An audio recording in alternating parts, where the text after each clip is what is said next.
What's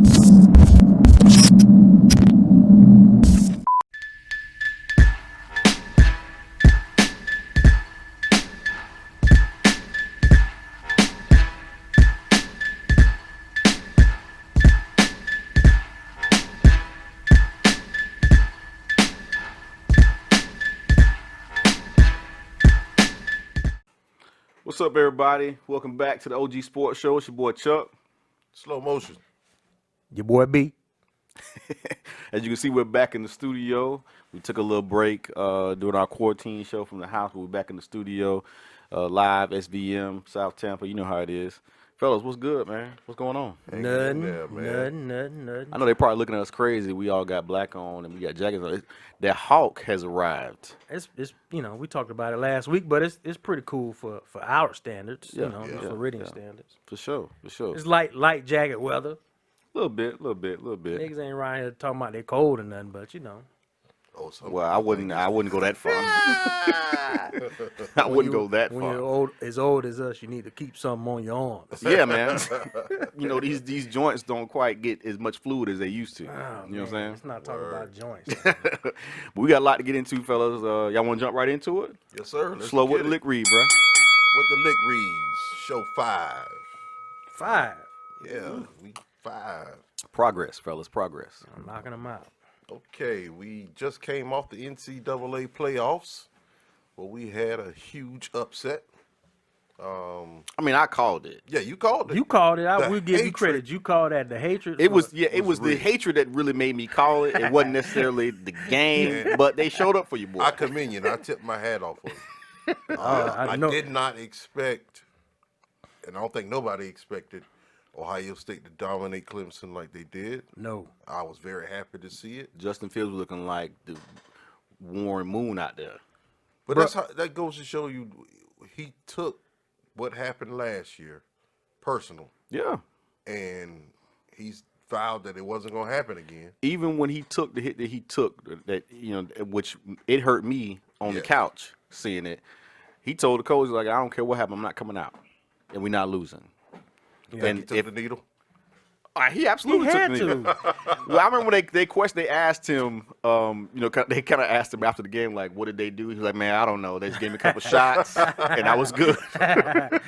So, they hooked him up. But, they do that. They tightened Justin Fields up with that painkiller now. We know that happened. He ain't the first or the last that they do that for. So, but he's got to get, obviously his draft stock was already where it was. He's already going to be should be a top 10 pick, but with the toughness that he showed in that game, you just got to be some folks considering him, top 3, possibly top 5.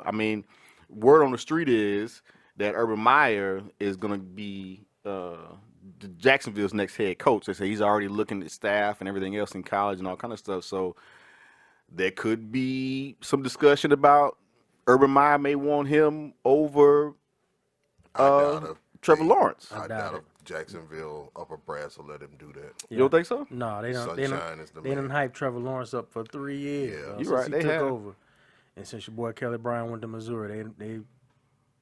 But just the fact that he would, if there's any type of discussion at all, just goes to show you. You know how discussion can happen if they come out and beat Alabama. And he does what he did to Clemson, and he does it to Alabama. If he does what he did to Clemson to Alabama, Then he's clear cut. he has to be, in my opinion, he's got to be. Yeah. He's got to be number 1 pick in the draft. He's clear cut. I think he'll deserve it at that point. For sure. Do you think Sunshine dropped a little bit? In my eyes, he did. He still played a hell of a game. You know what I'm saying? did. He played a hell of a game. And I give him some credit because his offensive coordinator was not there. They had somebody calling the plays that obviously wasn't used to calling them. Dabble. Right. So I take his performance, with a grain of salt because of that.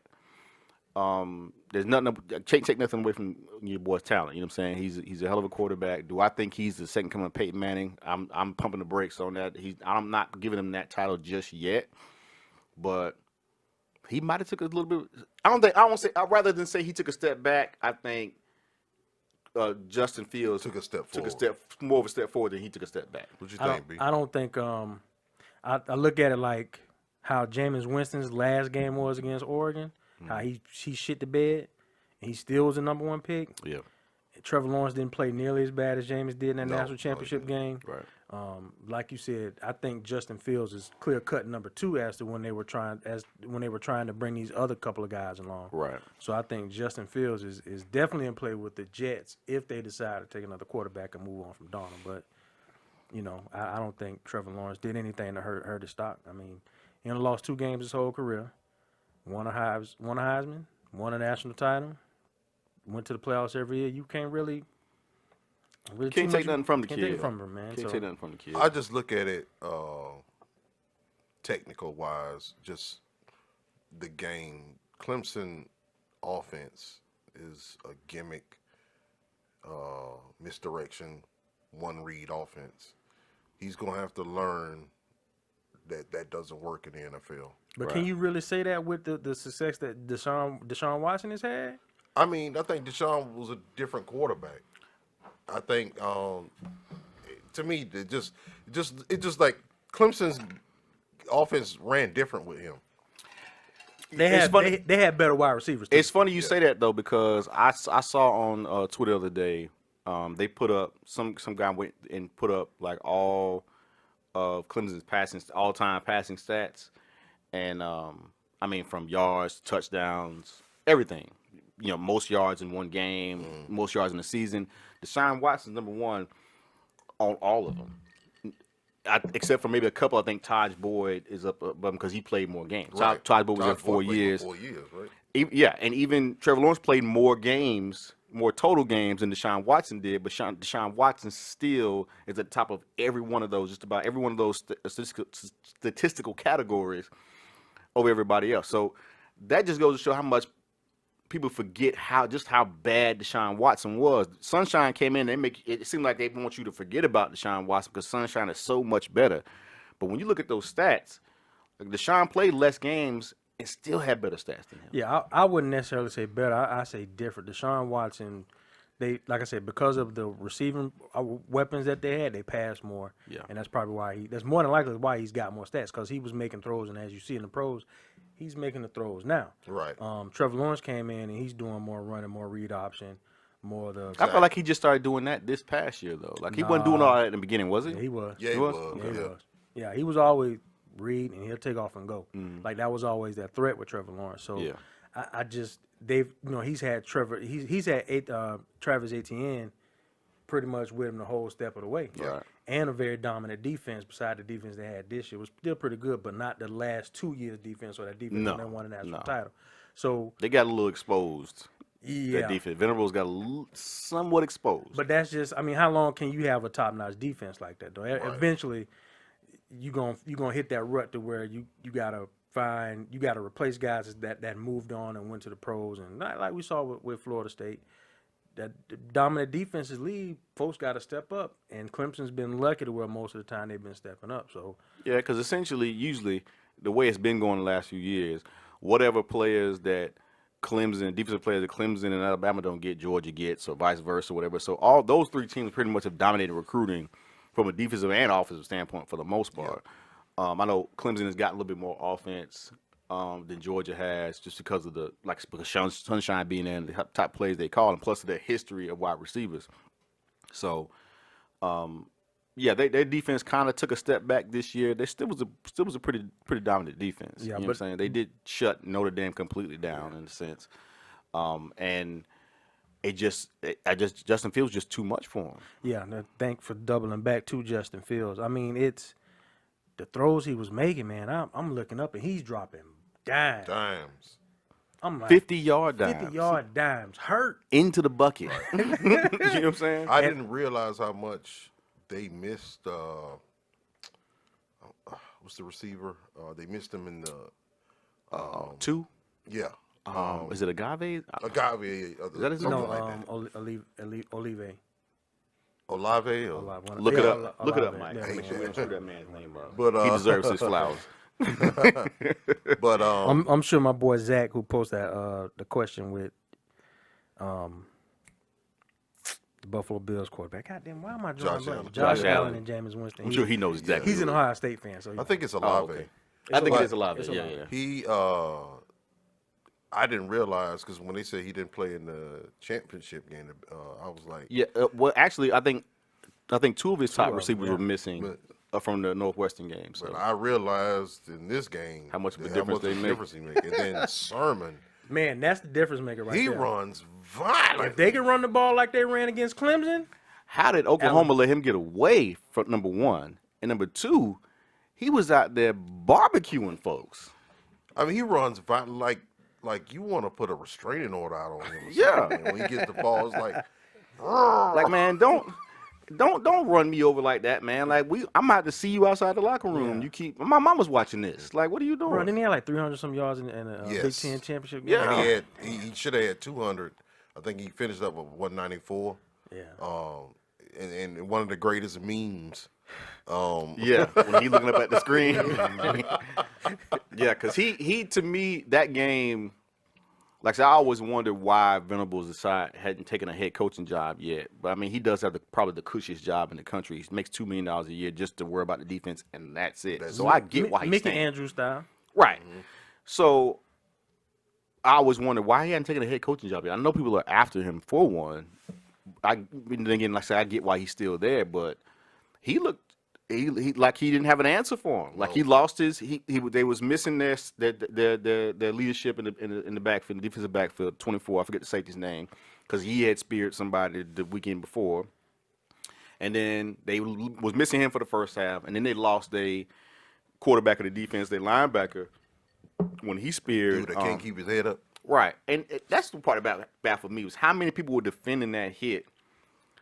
He's lucky he didn't get paralyzed himself. Right. He said that. He tweeted out and said, kind of like, it was my fault. I shouldn't have dropped my head. Yeah. He recognized and know that he was that wrong. He was like, Because if you watch it, if you go back and look at the clip of him doing it, when he's extending his arms to wrap, which you don't see that much, going on anymore in today's football. But he was extending his arms to wrap. But when his head made contact, his left arm went kind of limp.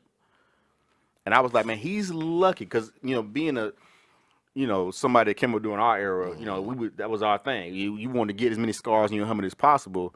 I've had those moments where I've used my head and been like, I probably should have done it that time, or I probably should never do it again.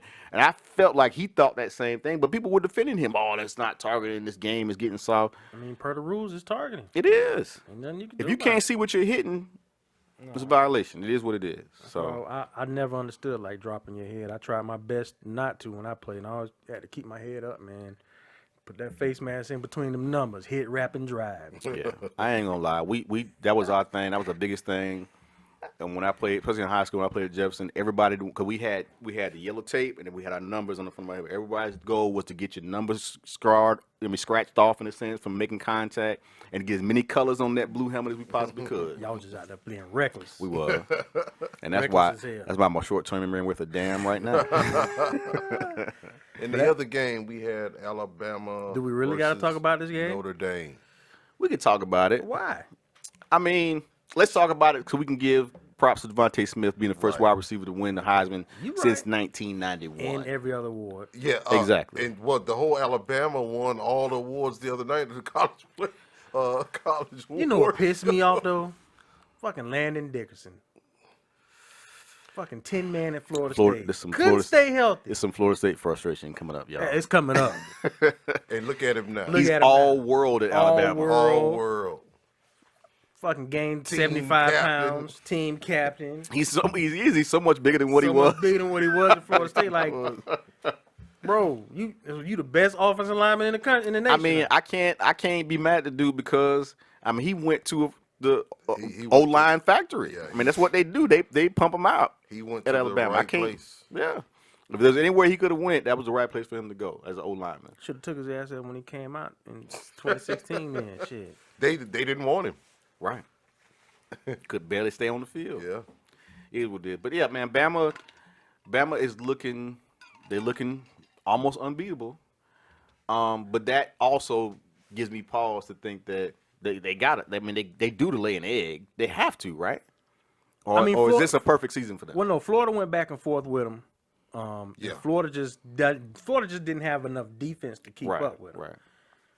Ohio State has enough defense, and Ohio State has the running game to keep up with. Yes. To keep him off the field. Keep You him gotta off the keep field. out. That's You gotta cool. keep that offense You off keep the him field. off the field, and Justin Fields is a superior quarterback than Kyle Trask. You think so? Fuck yeah. You know how many folks you done pissed off I by don't give saying a that? fuck. I don't like Florida. I mean, I agree with you, but I didn't think that was gonna be So, your take so today. if you drafting, okay, so say you the Jets, you taking Justin Fields or Kyle Trask? Come on, man. All right, then. So that answers that question right He there. went to Florida. So with that said, like if they can run the ball successfully like they've done these past games, like in the Big Ten championship game and this game against Clemson, they gonna give Alabama a problem. I don't know if they'll win. They have a very good chance if they can successfully run the ball. If Sermon can go back to the sideline and create that meme again. And Alabama's defense is not like it has been. It's not dominant. No, it's not dominant. It's They're not dominant. very defense. good, but they're not They're dominant. not dominant. Right. Especially Florida's in the defensive backfield, they're gonna have some problems. I know they got Surtain, which is a good one, but who else? You know what I'm saying? Ohio State gonna throw as much at them as they Throw possibly a lot. can. They got a true freshman out there balling. I forgot the boy name. And if them tight ends play like they played against Clemson, Oh yeah, Word on the street is though, I think your boy Waddle from Alabama is gonna be back. yeah. He's supposed Play. to. It's So supposed to be a game time, but how effective he's gonna be, I don't know. right, but if he's out there, he's gonna get some attention. Yeah. Even whether he's 100% or not, he will get some attention. So it's gonna be a good game. hey, I'm expecting a good game. Yeah, I'm yeah. expecting. I hope so. Because nobody's giving Ohio State a chance, pretty much, to come in Yeah. and do anything. So I expect a good game. So I that's gonna be one of the games we picked today. I really don't have a. I'm going back and forth right now in my mind. It's hard, man. It's gonna be a hard choice. I might have to flip a coin or just, we'll see what We'll happens. see what happens. Yeah. All right, NFL playoffs kicked off yesterday. We had 3 games yesterday, 3 games today. That Colts Buffalo. Buffalo. It ended up, the Colts Buffalo game. It ended up being better than what I expected it to be. Yeah, it was a damn good game. Because you saw, seeing Buffalo the last couple of weeks, you thought that they were just gonna mow the Colts down, like they wasn't gonna be a game. Yeah. And then then you watch it, you see Rivers out there shot putting that Phillip bitch. Rivers doing? My boy, man, he looking like me out there shot putting that Bruh. thing down the field. That's the worst release ever. But that shit is so effective. They had it going, man. I think they the thing about the Colts is they're good at all different facets of the game. So they don't really have one big glaring weakness. So they gave Buffalo a game, They did until your boy number 14, Stephon Diggs. But I don't know what. which is somebody who surprised me, man. I didn't peg him as being as good as he had been this year coming out of Minnesota. We said it last show. You said last show. know. I didn't think he was. I didn't think he was like that. Whatever they ask him to do, he's Shut doing me it. up. The I whole ain't nothing I can say the about it. Bills has been shutting you up all year long. I still am not ready to get on the Josh Allen bandwagon. I feel like And not necessarily be a bandwagon, but you can say I respect him. I respect him. He's real good. What I respect more than anything is that staff, because they literally turned chicken shit into chicken salad in 2 years. And to me, that's one of the biggest things that I've thought about from a coaching standpoint is, a lot of times a lot of these young cats get opportunities to be head coaches, and you're thinking, where is this coming from? Like, we have all these established dudes that have been coaching for so long, but what they're doing is the same thing they did in Buffalo is, in my opinion, is that they are playing to Josh Allen's strengths. They know what he can't do. They know what he can do, and they're making calls and calling plays based on what he can do as opposed to what he and can't. allowing him to grow as a quarterback. Exactly. And that's what you're supposed to do. You Right. know. I had an old moment yesterday watching Phillip Rivers and thinking, I remember going to that game when he was at NC State in Doak, before it was a ACC championship game. That Right. was the championship game, and that's when Leon Washington hit it to the sideline and we won. And I was like, now this dude NFL career is over. I'm gonna give you an even older moment that I had today. Like, man, when I'm I was old. watching, I know we're gonna get into the Baltimore and the Titans game, but to see Orlando Brown Jr. Home. Zeus Jr. I said, I really am getting old. Like, I'm not that old, but I'm old enough to be able to watch his daddy play in college. You could be his daddy. Yes. But I watched his daddy play in college. Now I'm watching his son in the NFL. Yeah. And he's not a rookie. No. Second year.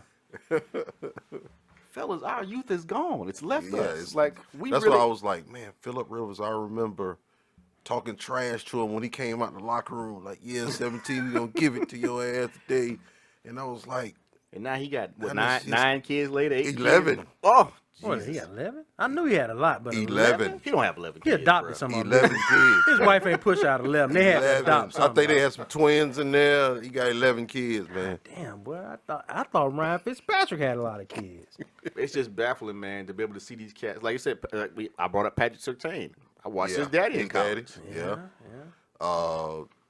You know, that's a long list. Like Bobby Humphrey's son, you know. He used to play with his daddy on Tecmo Bowl. Now I'm watching his son play. His son's going to the Pro Bowl this year. Damn. Analytics came up again yesterday. I saw it in the Colts game. Yeah. When they were going for 2 and all. That was the dumbest play call ever, man. Oh man. I understand it, but when do your coaching guts say no? I think because they got that penalty and moved him a little bit closer, I think that's when he figured it was a no-brainer. I get that. I get that. You know, when they got that penalty, because even my wife's trying to say, what call is that? I'm like, this is. I've never even seen it before, but New they version jumped, of they football. jumped off. You know, so they get them move up to 1. So I get taking that chance at that point in time. It kind of made sense. I mean, you got a cat behind, you know, with Jonathan Taylor, who been running his ass off. So you think he could get 1? You know what I'm saying? We at least can get 1 yard here. But I'm with you. Like when the analysts came up, I'm just like, come on, man. Like, can we just? Your guts got to kick in somewhere to say, you know what? Damn analytics. This is what we getting ready to do. I feel like that came into play in the Baltimore in the Titans game today, because you see at the beginning of the game they trying to have Lamar throw the ball a lot, Right. and finally they was like, man, fuck this shit. Take off. No, when he scored that Start touchdown, running. scored that touchdown to Dover for that pylon, I'm sitting there looking like this nigga took off. Yeah.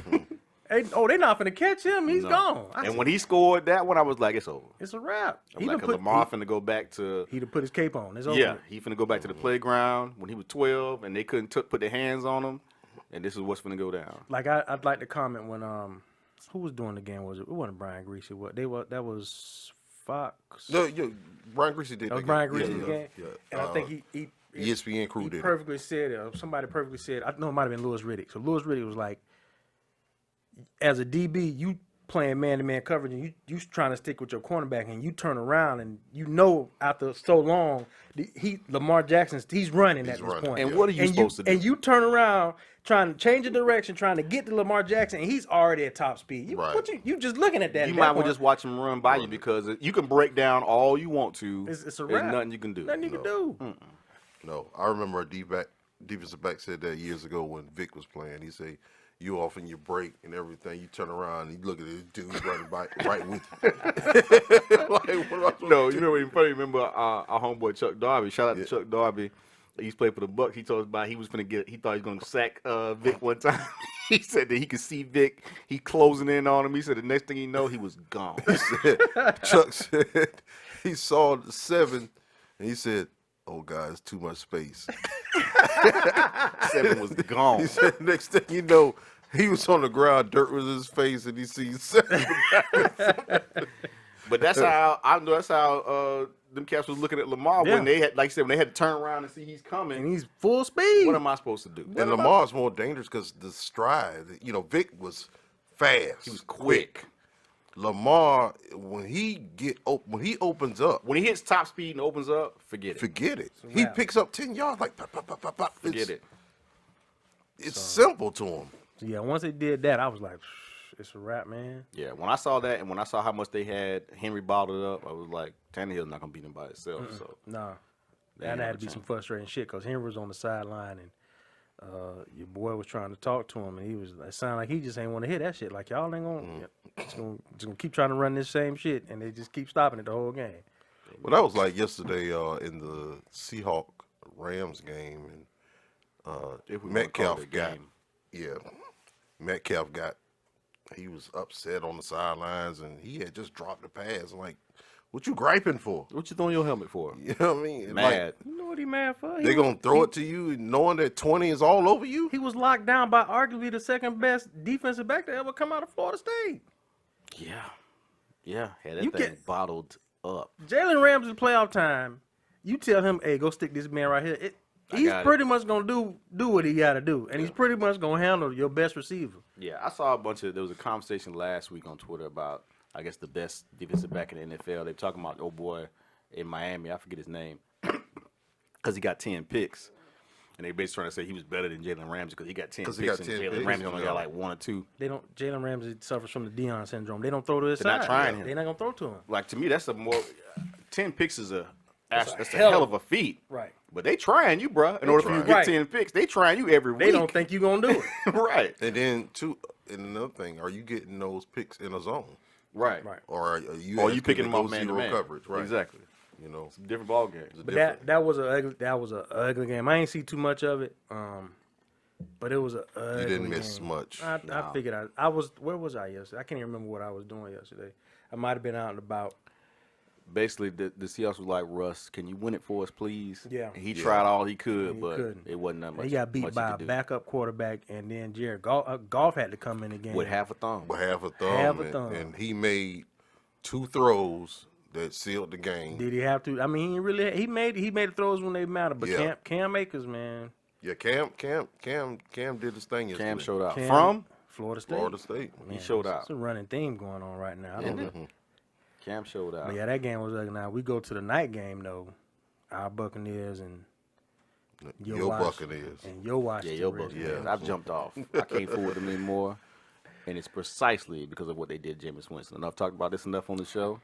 Yeah, That's get the over only that. reason why I don't fool I with mean, them anymore. I hear you, dog. Done with I it. hear you. They to me, like I said, I looked at the Bucs schedule just to see who did they beat this year. Because I know we had conversations about the Rams. Are they good, or did they just beat bad teams? To me, the Bucs are the epitome of a decent team that's just beating bad teams all year long. Because the teams that with winning records, they hadn't beat. The only team that with a winning record that they beat, or the playoff team that they beat, was Green Bay, and that was what week 3, week 4. It was early in the season. They couldn't beat Green Bay today, in my opinion. Yesterday, they won a playoff game. They beat the Washington football team, but where did they come from? What division did they come from this year? The one we should have just threw away. So I don't have a whole lot of faith in the Bucs. I mean, I know they talked about this morning. I think they had Teddy Bruschi on there. Obviously, he's going to say Tom's on his way to another Super Bowl, and they talked to Randy Moss and a bunch of other cats. The only person that had any sense, in my opinion, was Rex Ryan. He's like, wait a minute, I'm a little bit worried about the Bucs because they had a practice squad quarterback, a guy they just pulled off of LinkedIn 2 weeks ago, that almost beat him. Oh, for LinkedIn. I mean, 1 or 2 plays here or there. Yeah, 1 or 2 We're at least plays. going to overtime. Right. You know what I'm saying? 1 or 2 So plays. just how good are they? Will they be able to go to New Orleans and win? Will they be able? I know they're not going to. As long as New Orleans hold on to this win, they got to. Yeah, Get, no, it's over. They've over. won in New Orleans. 21 now, so they can won they New go to New Orleans and win? Yeah, they don't have the crowd factor to deal with, but the Saints have had their number this year.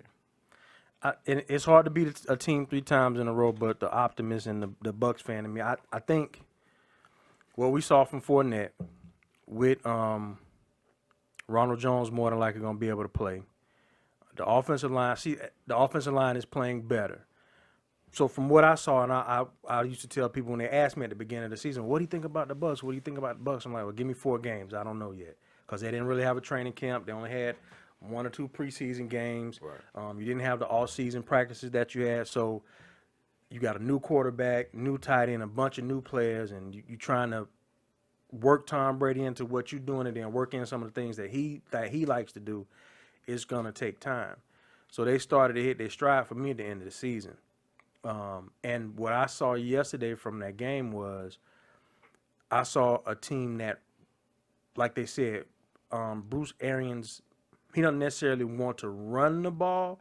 He wants to be able, when he has to run the ball, he wants to be able to run the ball. Right. And yesterday they did that. Fournette, for the most part, carried that load. They probably wouldn't have got, the game would have been over a lot sooner if your boy Keyshawn Vaughn didn't fumble that ball, which was a hell of a punch out by the linebacker. Right. But I think the way they're playing, and I don't think Chris Godwin's going to have as many drops as he had last night. He can't afford to because Mike Evans is going to be locked up. No, he can't. But AB's coming along. Yeah. They're running the ball. The defense at this time, if The only thing that scares me is if Todd Bowles tries to sit back in that zone and play Drew Brees in the zone like they did the last game and get their doors blown off. He can't. You got to blitz him. You got to do what you do best and hope your boys stick to the plan and The take. the problem with them blitzing is do you blitz them and leave Michael Thomas 1-on-1? Do you leave Emmanuel Sanders 1-on-1? Do you leave Alvin Kamara 1-on-1 with a linebacker? Although we're gonna, the Bucs will get Devin White back. They already got, Levante David, one of the best in the game. But do you leave them in a small area? I think you play to your strengths. I think you play to your strengths. And this possibly could be your last game. I think you just leave it all out. You have to. You have to at this point. It's not. We're gonna sit back and we're not gonna sit back and stay passive. And I think this last game, I think they're gonna have a chip on their shoulder. They really have to have one for the rest of the playoffs, if you ask me, because you gotta have a chip on you gotta go to New Orleans to win. More than likely, you have to go to Green Bay to win, just to be able to come back home and say we're the first team ever to play Super Bowl in our home stadium. You're gonna have to have a chip on your shoulder. The one thing I say too is, I may not be that big of a fan of Tom Brady, but when Tom Brady gets that look in his eye about him, I don't know what it is, when he needs to get that get back. When Tom Brady need to get his, he finds a way to get it done, man. I can't take that away from him. I think this game, if the Saints win, it's gonna be a tight game. They're not gonna blow the Bucs doors off. No. It's gonna be, because Drew Brees is not Drew Brees. No, it's gonna be a close game. It's not gonna be high scoring, I don't think, in my opinion. I don't think it's gonna be, in the 30s or in the 40s or nothing like that.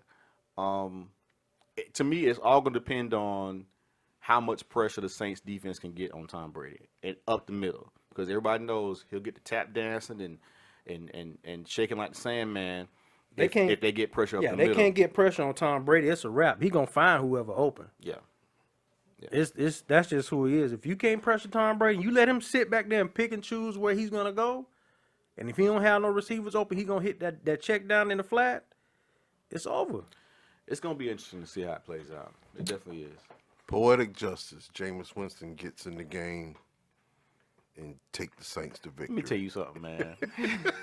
Do you know what will happen to me if that happens? See, because you got to use your hatred vibe.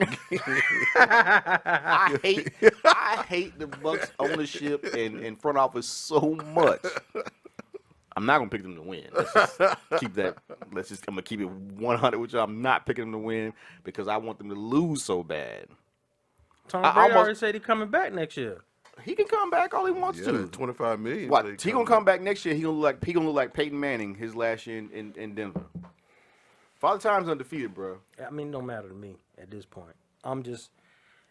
He done got him to the playoffs, and if he get a win against these Saints, go to the NFC Championship game, they could lose the rest of the season. He's already made my season as a Bucs fan. Well, yours, but Bruce Arians said it's Super Bowl or bust. Hey, man, they go to the Super Bowl, I'm going to be right there because I'm already be working about 12 hours a day for 10 days. I'm getting this money.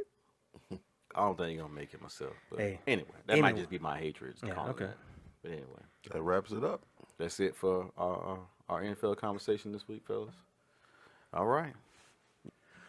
All right, now it's time to get into what you own. So this is always our section.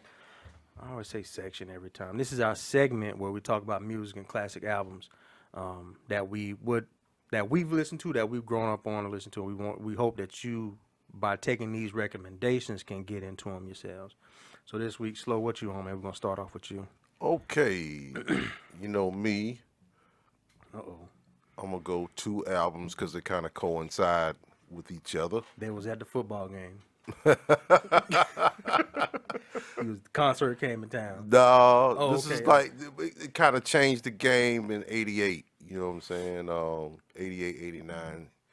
And that's straight out of Compton, NWA, and Eazy-E album, Easy Does It. Easy Does It. I just had a conversation about them the other day. We'll get into it, though. Yeah, but I remember a friend of mine said, "Hey man, these LA dudes, man, you should check them out." And put in that cassette, this old school cassette, and Dr. Dre said, "You're about to witness the strength of street knowledge." and that beat dropped, and Ice Cube says straight out of Compton, crazy motherfucker named Ice Cube. Man, let me tell you from something. The gang called niggas with Attitude. I think I was 12, 13, something like that when they came out. And the first person I heard cuss on the song was LL and I'm Bad. I heard him say, I ain't Better motherfucker And I was like, he just said motherfucker on the song. How was that possible? How can you do that? And I was trying to get it, I was trying to get my music up at that time. And I never forget I asked my mom to get me Slick Rick. And she picked the album up. We at the store. She picked the album up, turned it over. She reading the songs. Treat her like a prostitute. You ain't getting that. So I didn't even think about asking her for NWA at the time. But yeah, man, when them cats when they was just every other word was fuck this and motherfucker, I was like, what's going on here? What are we listening to? But it was groundbreaking, bro. It was groundbreaking, and then it was really the Eazy-E album introduced you to brokered into the NWA. Yeah. Because the first album, which a lot of people don't realize, the NWA and the Posse, they all took the songs, the same songs and remixed And just them redid them again. and yeah. redid them again. But Eazy-E with Boys in the Hood, You know what's crazy? I saw they said that Easy had to do that song like one line at a time. Yeah, they punched him because in he couldn't get on beat. Right. He couldn't stay on the beat, so he had to say one line. They had to stop, say another line, stop. And they had to punch him in one at a time because he couldn't stay on the beat. And if you listen to it, you can tell. You can tell. Yeah, yeah. Bro, that song was I was like 10, and I remember going to the country, going to Mariana for the summer, and my uncle was a DJ, and his room was in the back of my grandmama's house, and he had his turntables, had his crates on the other side, and had big ass speakers up against the wall. And I just remember hearing, "The boys in the hood are always hard." And I'm like, keep talking the trash. We'll pull your card, knowing nothing in life but to be legit. Don't quote me, boy, because I ain't said shit. I remember that line vividly. Like, God damn, these motherfuckers, they are really hard. And think about it, but Ice Cube was going to the University of Arizona at the time. He trying to get an education. He was like, man, damn this shit. Him and Ren wrote all of it. All of it. All of it. And it was just, then they came with Fuck the Police, and you just like, wow, this is what's going down in L.A.? Is it that bad? You know, it was like, man. It was around the time when Colors had came out. Colors came you know out. what I'm saying? Folks, on our side was getting introduced to, you know what I'm saying, L.A. life and really how things was going. So it was cool to get it from a music standpoint. Right. You know what I'm saying? It was one thing to get it to see it depicted in movies, but be able to get it from a music standpoint so we could actually listen to it and ride to it every day. Man, they don't get like they really truly changed everything when it came to music. They painted a picture where I thought, man, L.A. was just drive-by shootings and every day, gunfire, you know, like everybody's gonna die in L.A. You know, I gotta make sure I got on the right colors. For real. Or I'm just not going at all. I'm just not going. Yeah. Can I wear a white T-shirt? Is that? What's crazy? The majority of those folks that are out there came from Mississippi or Louisiana. Arkansas. They all migrated out there because of obviously what was going on in the South. So a lot of them folks, when they, like you said, they had their family reunion, they got to come this way to have it because that's where all their people came from. But yeah, man, that was groundbreaking, bro. Groundbreaking. You don't get no better than that, man. Yeah. That's mine. What you got? Me, it's probably this may piss some people off, but I feel like this is probably the most authentic that we got of this particular artist. And I'm talking about Tupac.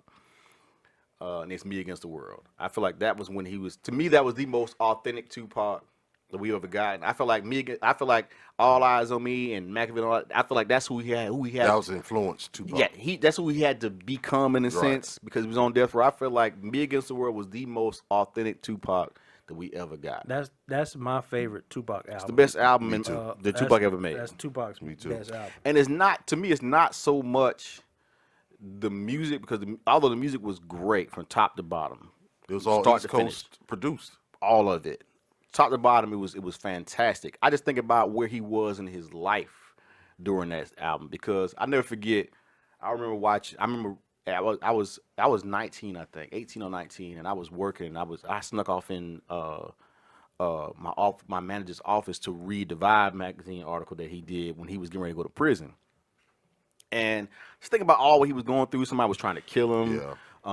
Like I said, he had this case hanging over his head. He'd already had a case that he had just beat. He couldn't even promote the album. He was gone. Right. He was like, in the hospital. He was No videos, no nothing. videos, no nothing. And you think about it, man. That dude, he went through all that and died at the age of 25. I don't know how old he was when Me Against the World came out, but He had to be, I mean, 23, that's 22. like 94, 93, 94, it was 94. 94. Right. So, but just everything he poured into that album, you know what I'm saying? It was almost like it may be his last one, so I'm going to get it all out Especially now. after you hear so many tears. Oh, man. So many tears. And If I Die Tonight, Fuck the World is probably my favorite Tupac song of all time. I love see It Death Ain't Around the Easy. Corner.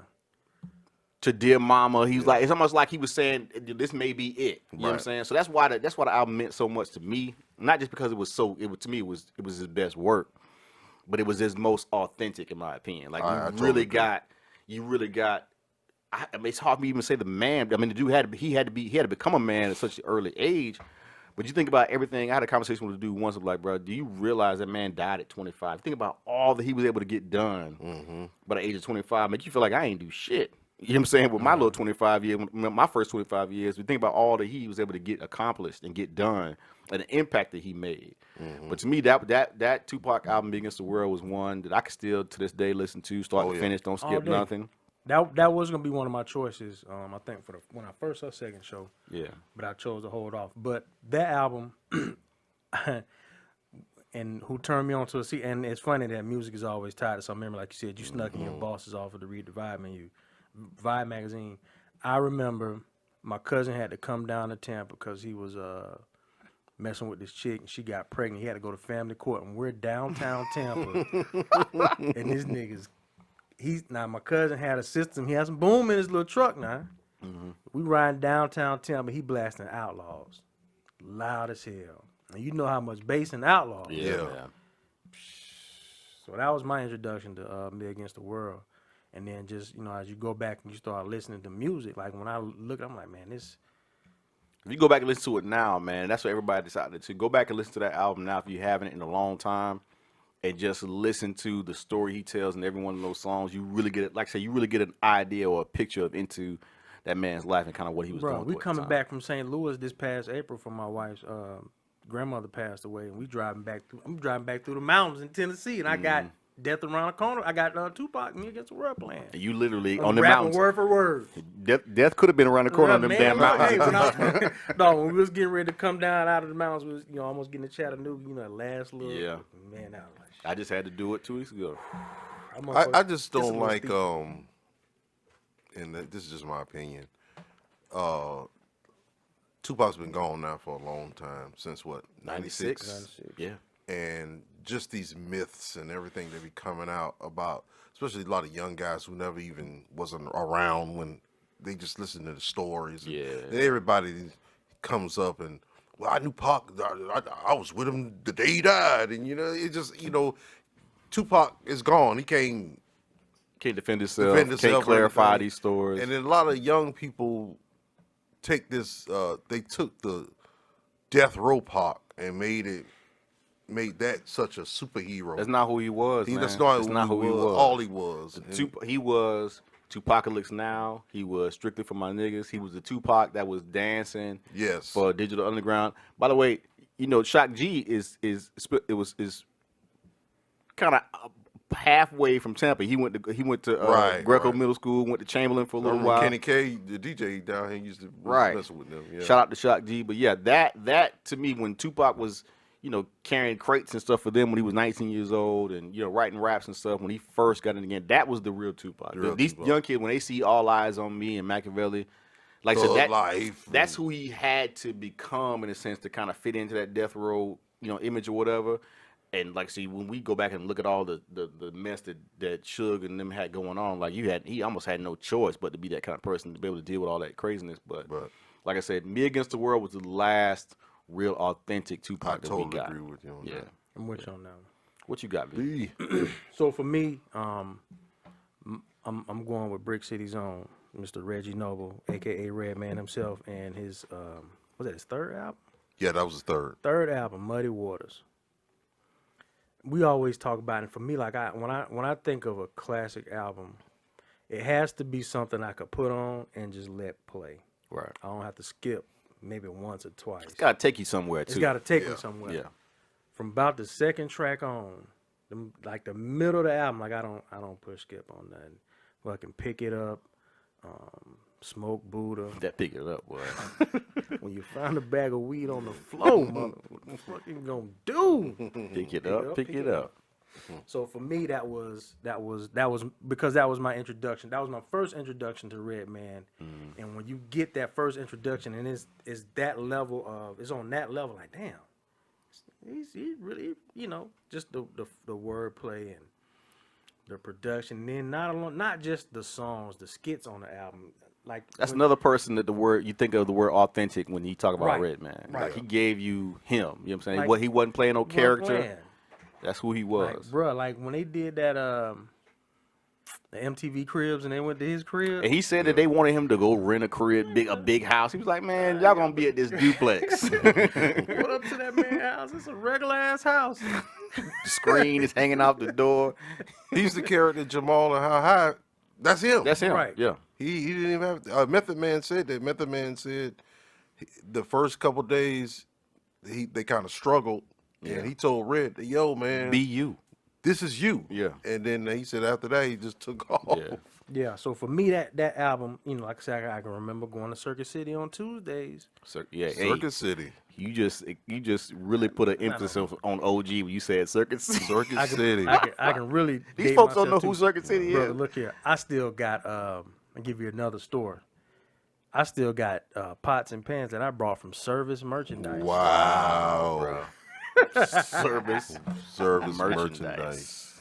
I'm gonna do My you first one. set of pants, I still got them. We are dating ourselves. Quality. I'm gonna do you one further. I got Montgomery Ward. Montgomery Ward. I used to work for Montgomery Ward. Wow. What, the mall? No, I used to sell dental plans over the phone from Montgomery Ward. I ain't gonna lie. Wow. I didn't even know they had it. It was a subsidiary of Montgomery Ward. Oh, okay. Over on Hillsborough. I used to work there. I sold dental plans over the phone. You get cussed out so bad. Dental plans and credit card security. I'm looking at us right now like Service Merchandise. Service merchandise. I might remember Circuit City, but Service Merchandise? Man, I remember I used to go to Borders. Remember Borders would let you open the CD. Yeah. And I didn't. You could play I wasn't purchasing it from there. I was going to buy Best Buy because Borders was way expensive than Best Buy. I would listen to the CD, then like, nah, I'm good. Go down to Best Buy. Forgot about that. Borders used to let you crack open the CD and listen to it in the What store. was the other store? So it was Goody and FY. Goody used to let you do the same. FYE. shit. FYE. used to do it. You could listen to it. You could preview the album. You know the days we used to leave work and go down to Best Buy. Yeah. On Tuesdays and Man, we so old. We need to quit. Buying a CD, dog. buying a CD. I still got that CD. I still have that Redman These CD. kids don't understand just the importance of buying the CD, man. I had to school my nephews on this over Christmas break, man. I had to tell them, like, look, bro, y'all think these little cats y'all listen to now that they selling all these records off of streaming? No. There's plenty of folks listen to it once and be like, I don't want to hear this shit ever again, but Right. they still get Right. credit for that stream. Right. I said, my day, you had to go and buy a You had to CD. buy You it. had to buy. You didn't get a chance to hear it first. You had to go get it You had to Yes. buy it. physically. Physically. That's when selling records meant something. Yeah. Yeah, man. Who all went to Vinyl Fever? You got the $5 CDs. Vinyl Fever. No, I was. We too old, man. We're going way too far back. It was Columbia House for me. Columbia House at BMG. Oh, like I you used said. to, you used to rip them off. I'm 16 years old. You're gonna ruin my credit? Okay. Have at it. Have at it. Give me my 12 CDs. Thank you. Oh, 24. You're just gonna build my CD collection. I'll get back with y'all. I'll get back with y'all. Sure, you're gonna Right. get. I'm gonna get you a penny. 50 CDs for a penny monthly subscription. I don't know what this shit is. You sent them? Okay, well, this is the ones I want. 2 weeks later, a package, a box with all these, And I ain't paid and I nothing. ain't paid nothing for it. Thank you. Thank you very much. Attach a penny to this brochure and send it in. Oh, those were the days. Those were the days. But that's it, though, man. Y'all get a chance, check out those albums. Some good albums to listen to and vibe to. All right, it's time for Who You Got. And this week, we're going to throw out a quick disclaimer. As we're recording right now, the AFC side of the playoff matchups haven't been decided. We're waiting on Cleveland and Pittsburgh to play. So we'll be picking between the NFC divisional games since those are all done and that's been finalized, and the national championship game. And we'll also get to crown our Pick'em King. Let's go to the stats. Nigga, get to it. We should have a new king.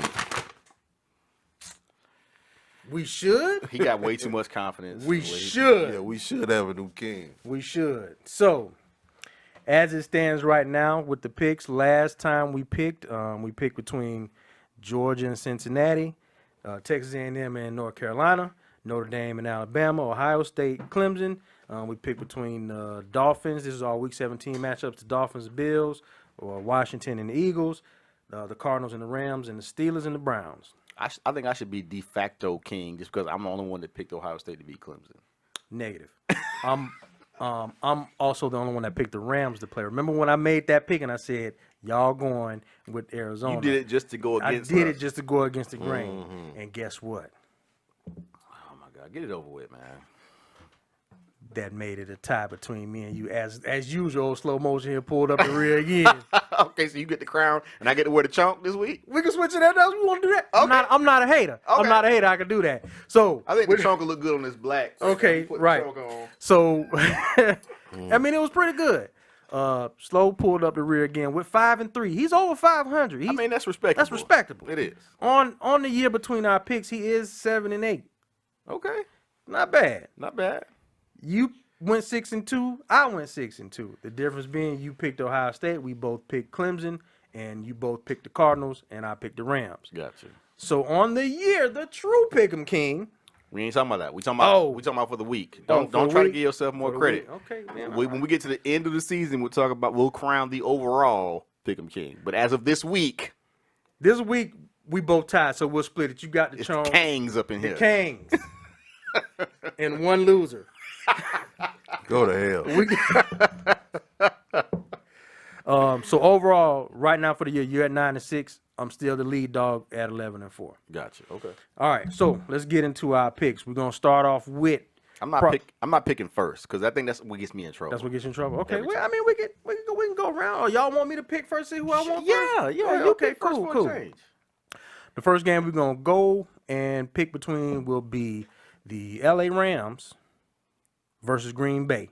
That is a 4:35 game on Saturday the 16th. See, they want me to go first since they want to go ahead and just pick off my picks. Now watch how they all pick who I go. So with this game, you have a very good defense in the Rams. We don't know how healthy Jared Goff is going to be with this hand. Your boy Hammond had to go. What's his name? The guy. He had to go to the hospital. But they're running the ball and playing good defense. But they are in Green Bay, playing against, as Stephen A. Smith said, that bad man in Aaron Rodgers. And they are pretty much rolling. So I'm going to go with Green Bay on this one. Slow, who you got? It's going to be, 15 degrees probably. Probably cold, Lambeau. snowing, yeah. 15 degrees with the wind chill factor of 0. I'm going to be very interested in seeing Devontae Adams matched up with Jalen Ramsey. Man, that's gonna be like Sugar Ray and Marvin Hagler. Boy. Yeah. It's gonna be a matchup. Wow. It's going to be I think it's going to be an ugly football game. But Green Bay should have enough to pull it through. Jared Goff, that thumb is not healthy, and I don't think it's getting any more healthier. And I don't see them running the ball as effective as they did this week. So I'm going to give the edge to Green Bay. Initially, I was thinking it's a no-brainer. It's an easy pick. You know what I'm saying?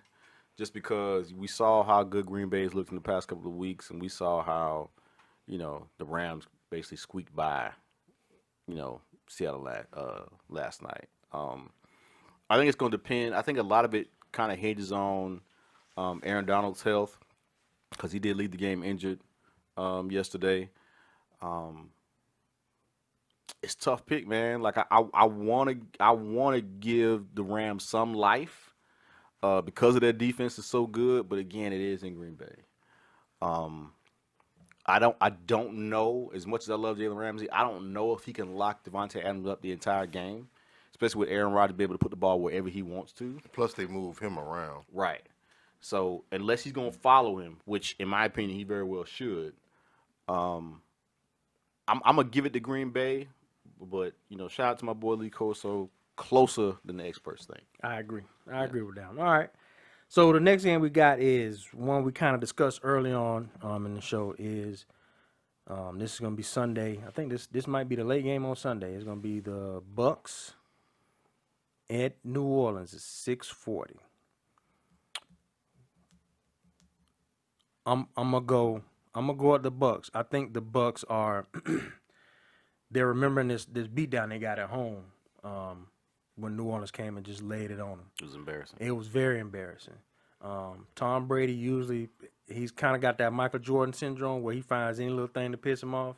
He takes that personally. He was watching the video. He was watching the video. Of them getting it in the locker room, dancing and whatnot. Dancing and shit and that. He saw Jameis eating W's in the post game, dancing in the locker room on whatever, Yeah. And I think Brady has a chip on his shoulder. I think with the offensive line, it's kind of reminding me of the Super Bowl year where towards the end of the season the offensive line started to play better.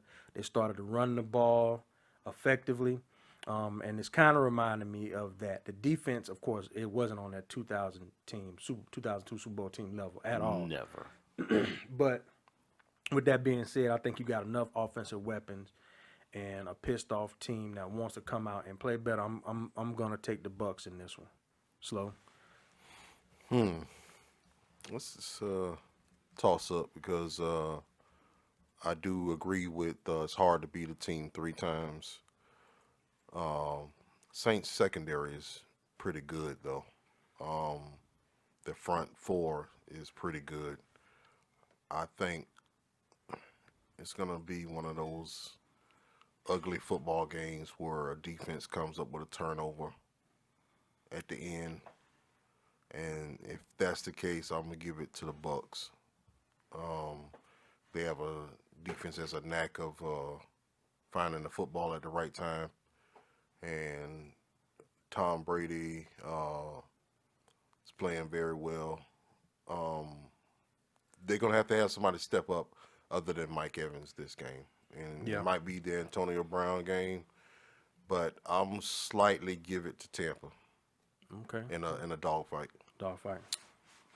Originally, my hate for the Bucks and how they did Jameis would have been the reason behind my pick. Okay.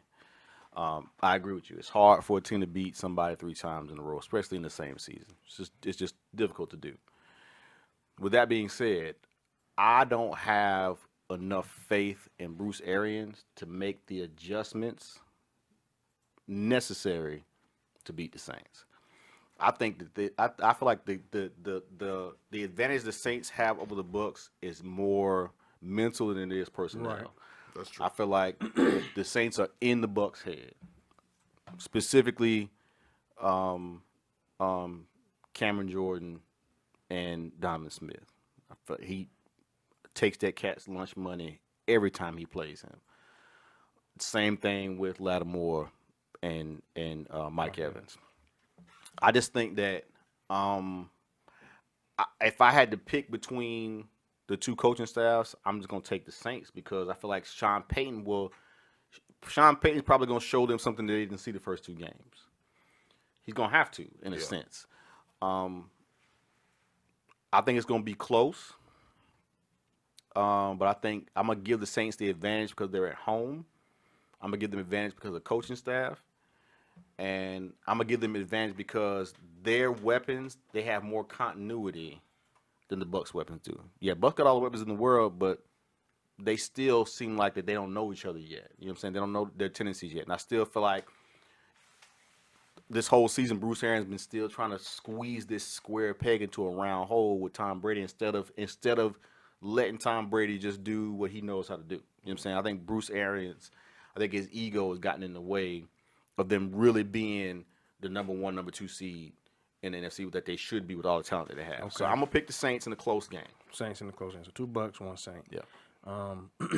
So with that said, if the Bucks pull this one out, what do you guys think are their chances to make it to the Super Bowl? I don't see them beating Green Bay and Green Bay. Green Bay has that same chip of what they got embarrassed down here. And Aaron Rodgers, don't forget what happened. I really don't see the Bucks going into Green Bay beating Green Bay. It's a bad matchup for them. Nobody saw the Bucks in 2002 going into Philadelphia and winning that game. No, Yeah, but I think it's a bad different matchup for them. I don't think they don't have an answer for Devontae Adams in their defensive backfield. They don't, and I don't think they get enough pressure on Aaron Rodgers to kind of nullify. Bakhtiari is out for the season. Who? The left tackle. Bakhtiari still made first team All Pro. I just don't think Your Buck love is shining. I'm just saying. No, they don't have an answer. They don't have an answer for Devontae Adams, bro. I don't think that they can go to Green Bay and they can bottle up Aaron Rodgers, Devontae Adams enough to beat them. What I'm saying is, and if they get past the Saints, I think at that point anything can happen. I'm not saying they're gonna go to Green Bay and stomp Green Bay, but if they went up to Green Bay and won, it wouldn't surprise me. No, it wouldn't shock me. Because I think their nemesis kind of like getting that money out the back as the New Orleans Saints this year and past years.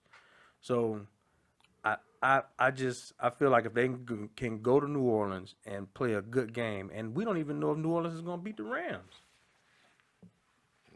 The Rams, Green Bay's gonna beat the Rams. Green Bay's gonna beat the Rams. You're right. I don't know if the Rams are gonna beat Green Bay. Now, if the Rams look up and beat Green Bay, then the Bucks will have a home game. Right. So yeah, anything is possible. But Anything is possible. It's gonna take a lot for them, in my opinion, to get past the Saints. Emotionally, physically, it's gonna take a lot. it's gonna take a lot, and I think for me that might push them over the top. It's possible. But we'll see. We'll see what happens. We'll see. Yeah. All right. So with that said, we're gonna go with our last pick of the game tomorrow night. This COVID-filled, challenge-filled college football season is coming to a close. Man, I can't believe it, Lord. I guess yesterday. Man, it felt like so many complications and cancellations and postponed games and this player testing positive and Dabo saying what Dabo whining all the damn time. It was so great. Oh my God, Get his ass kicked. That made my whole season. I'm good. Hey, I was with you, bro. I mean, even though we picked Clemson to win the game, I was like, man, get your ass whooped. Please. I want to hear what you got to say after the game. He ain't had much to say. Much to say. Ran from the microphone. You gonna rank these folk 11? I don't think an 11 ranked team shouldn't even be here. They beat them like they stole something. Like, I'll never forget, we went to, it was my junior year in high school, we went to Brady in the Southeast, and Peter Wharton and them beat us. They beat us 42-7. It was way worse than that. It was 35-0 at halftime. I remember being on the bus, and one of our teammates said, man, they beat us like we said something about they mamas. And that's pretty much what Ohio State did to Clemson. They beat them as if Dabo had said something about Justin Fields' mama. He's like, I got something for you, partner. At least Brady in the Southeast got y'all at the first. What they did to us, we was 14-7 at the half. So we in the locker room. Feeling good. We got them. Confident. No. Final 56-7. Bro, I don't know what it is about them teams down there, dog. See, y'all nemesis was Bradenton Southeast. Our nemesis was Sarasota Riverview. And I never We scrimmaged them. Matter of fact, my first game on varsity was scrimmaging Sarasota Riverview. They were putting on a clinic for like the referees. It was new referees. Oh yeah, I remember. Yeah, I didn't want no parts. Bro, I didn't want no parts of that. So for y'all that don't know, like down here in the Tampa Bay area, Riverview is the county it's south of Hillsborough County, and these schools, Bradenton Southeast, Peter Ward went there. Sarasota Riverview, I don't know what players came out of there. A lot, but they are notoriously known for having very good football programs. Give you an example. Bradenton Southeast, I'll never forget my junior year. They was running all over us. So me and the receiver was really having conversations down the field every other play. And he was like, man, you have to make this team. Like at Jefferson, in Tampa, we had a lot of schools. So pretty much if you showed up, you was on the team for the most part. But he told me that they had 300 players try out a year. Yeah, because it's just only, to make the roster. It's only like what 3 public high schools down the At way. the time, it was at the three. time, At the time, yeah, at the time it was Manatee, Braden and Bayshore, and Braden and Southeast. And Bayshore is a private school, so Right. So they was a bunch of bums. We used to mow them down every year. But Southeast was just a conundrum because they was the Gators colors, but they were the Seminoles. We were the first team in Tampa to play them, and back in 87, 88. And it was so funny because our old coach, he's trying to get us hyped up. He was like, Southeast who? You know, we was like, yeah, who was Southeast? Y'all was hyped up for a half. Yeah. We wasn't. Well, the first year we played them, they beat us 42-14. And it was crazy because they was running veers, you know. Whew. So we practiced and we was ready for them veers. You thought you was. And then the second year, like I say, it was 14-7 at the half. They came out, we can throw the ball. And we wasn't ready. Bro, that's how it was when we played Riverview. So this was here and at that time it was you started high school in the 10th grade, so you went from junior high to high school. So right. I'm starting defensive tackle my first year in high school, and my very first game is against Sarasota Riverview. They put up, I want to say they put up 80 on us. They put some mad shit on us, dog. For real, like. That's like my first game against Florida South State, Utah on you. Hold on. So it got so bad, like I'm coming, I'm playing defensive tackle, 3 technique. I'm shooting off, and I'm just seeing fucking just flying by me like, God damn, y'all nobody stopping nobody. And I never forget, I watched Buddy, it was a punt. We punted the ball. Buddy stood back there. Now you know how fast you got to be to catch the punt and don't make no moves and just straight through the middle of the field, gone. I was like, what the kind of shit is this? And then we had to play in my junior year. They came to us, and they beat us like 56-4, 56-7. I'm like, ah, damn, man. My very first game as a varsity football player at Jefferson High School was against Braden Southeast on a Thursday because we were out of school that Friday, so we played on a Thursday. And I would never forget the first cat that hopped off the bus was a gentleman by the name of Reggie Green. Big Reggie played tackle. He went on to play tackle at Florida State, not Florida, and then went to start with the Seahawks for years. I was in the 10th grade. With my equipment on, I might have weighed 155, 160 pounds. Reggie hopped off at 6'7", 320 pounds. And I'm like, we supposed to play them? I'm like, this who y'all want us to play? My mama's coming to this game. Like, it was ugly, man. And in my junior year, covering the receivers, with Pete was a sophomore that year. They're 4 starters because they spread it out my junior year. Pete was a quarterback, wasn't he? No. He that wasn't until the senior year. Oh, okay. I was a year ahead of him. So Pete was still playing receiver. They had 4 receivers, and their 4 receivers, they won state championship back-to-back in the 4x100. Y'all was going to back to back track team. Literal 4x100 track embarrassing. team. I remember, and this is my end of my Southeast story. We punted to him. Cat fielded the punt. Zigzag, boom, took it by 70 yards, touchdown. They called it back. Legal blocking it back. We punted again. Same dude. Fielded the punt and took it back to the house. I was like, how do you have that much energy? That's when you just, you know what? This ain't meant. This ain't meant to be. We on a different level. Let's just get to this. You know when you wearing an ass whooping like that, and it's like the game just keep going on. Like you can't even be mad. What's going on here? When is this game gonna be over? Because I want to go home. Like I said, when we got beat 42-7, it didn't feel that bad. It really was that bad. It was. We couldn't be. There was no reason for us to be mad on the bus home because they were just better than us. No, it was like it wasn't even. I remember we went to the steakhouse and they had rented out. This one Ryan's Steakhouse. Remember Ryan's? Mm-hmm. They had blocked it off for us, and we all ate steak. We was all right, because we knew we was going. Bro, Sarasota Field was the best high school field I've ever seen in my life. Sarasota had a nice facility. Got our ass whooped, and we got back on them charter buses and gave me my Cuban sandwich. I ate my Cuban sandwich. Like, man, look, let's take But this you know back what? to Those Tampa. programs kind of faded off. Yeah, they're not the same anymore. They're not. I mean, the Miami schools just dominating everything now, it's not like it used to be. No. Tampa, we got a couple good high schools here in Tampa. So, I mean, Armwood. Yeah. Durant, Bloomingdale did good this year. Yeah, they showed up. Tampa's coming up. But the Miami schools, it's not the same. Yeah. We way off topic, ain't we? When we Yeah, picking we the are, game. man. well, we only had a couple games. We only had a couple to games to pick, pick anyway. Right. So. So back to now we got to pick yeah, the national chip. championship. Yeah, that's what I'm saying. So the final game we're going to be picking is tomorrow night national championship game, Ohio State versus Alabama.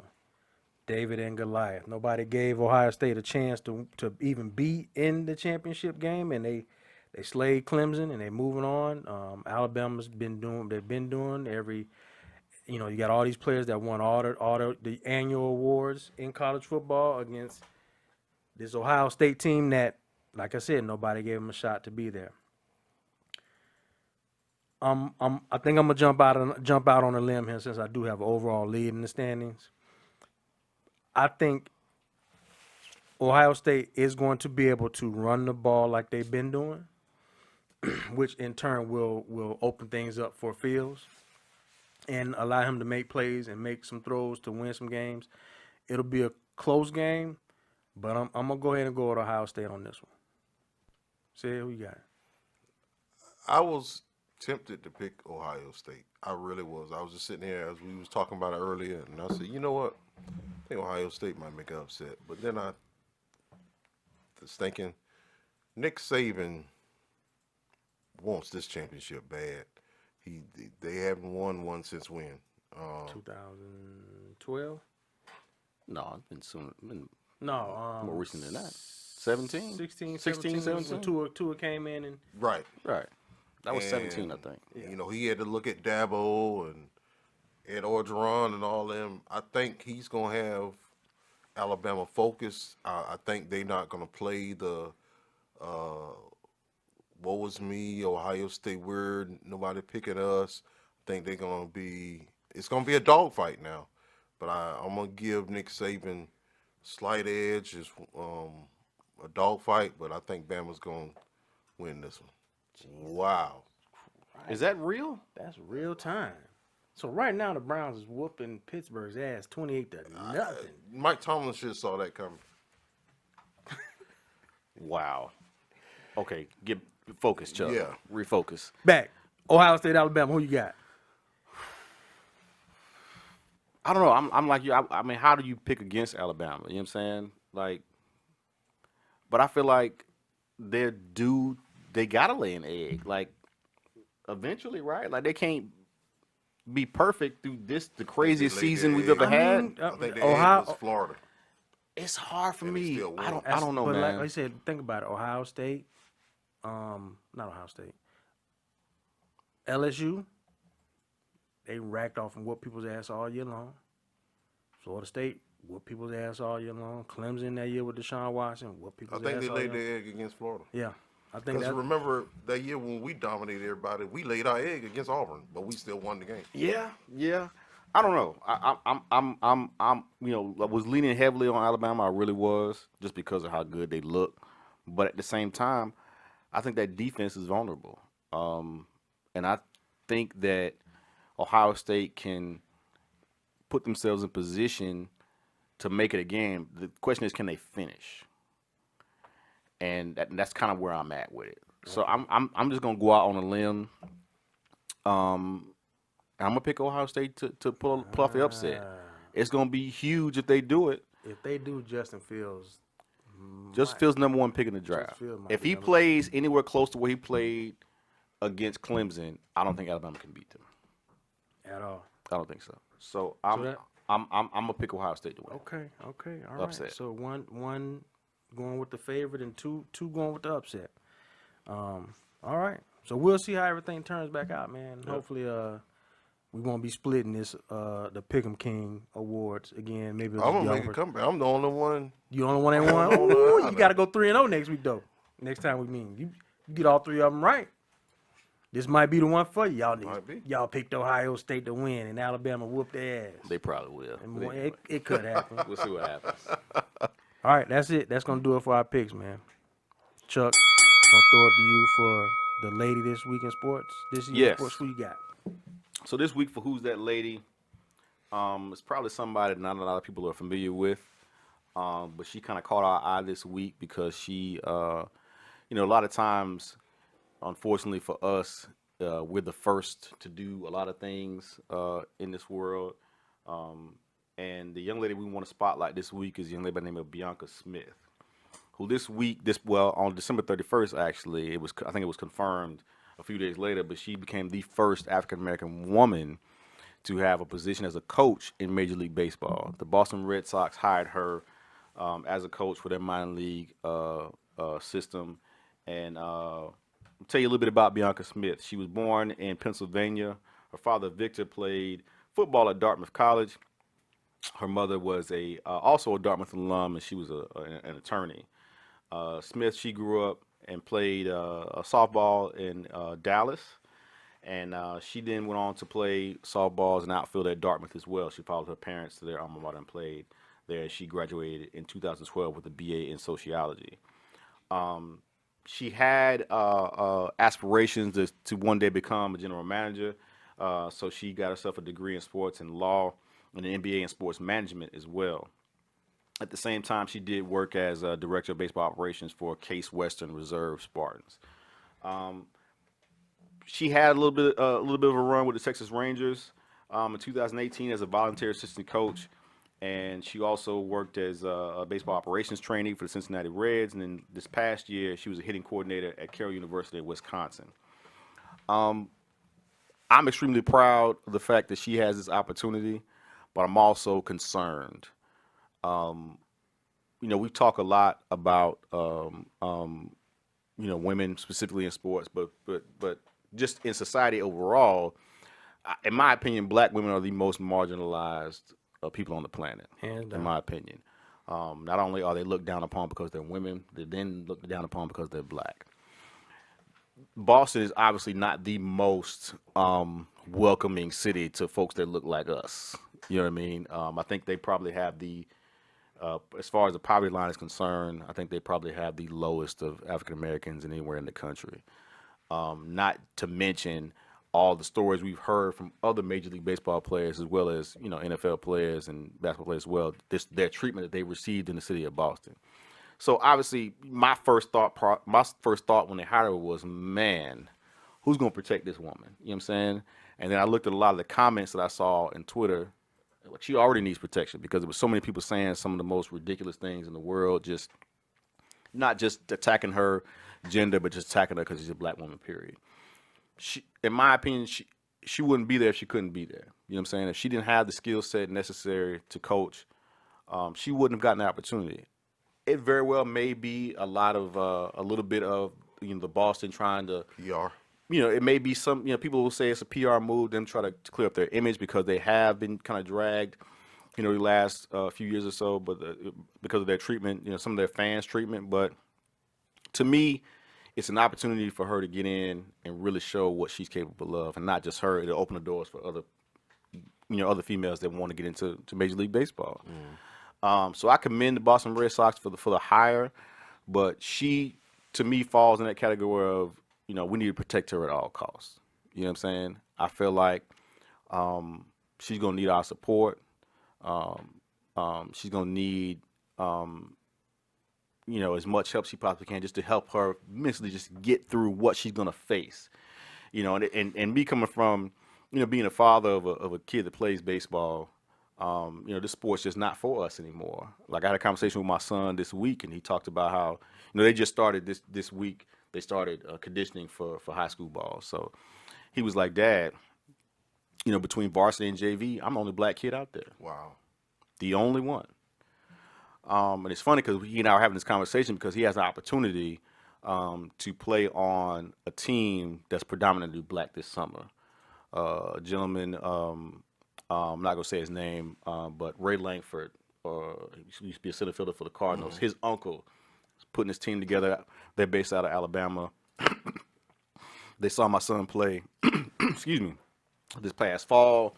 They liked what they saw, and it was like, we really want him to be a part of this organization. It's an organization that's backed by the Seattle Mariners and Ken Griffey. I think Nike's also sponsoring them. He basically was like, y'all don't have to pay anything. We just want your son to play. Fantastic. It's the first opportunity he's been able to play with the majority of the team that's going to look like him. Mm-hmm.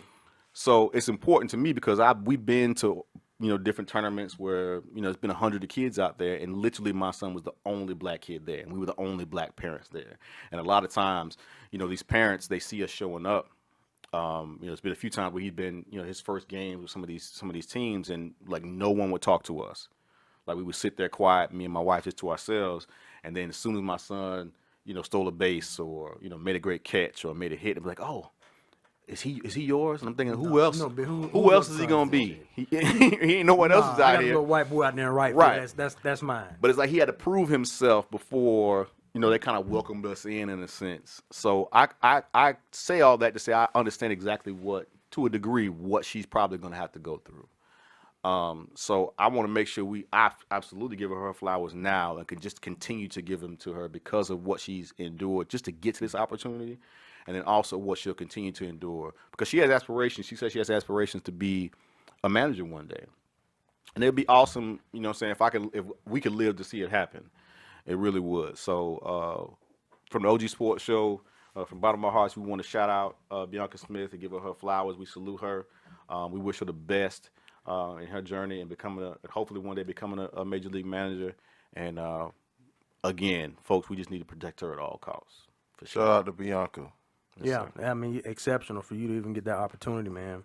But as a Yankee fan, I hope your team sucks. It's the minor league team. It's the minor league team. Can we just? Anything they can suck. We just hope she does a fantastic job. I hope she does a fantastic job, but your team sucks. So we hope that her team, they out there raking it.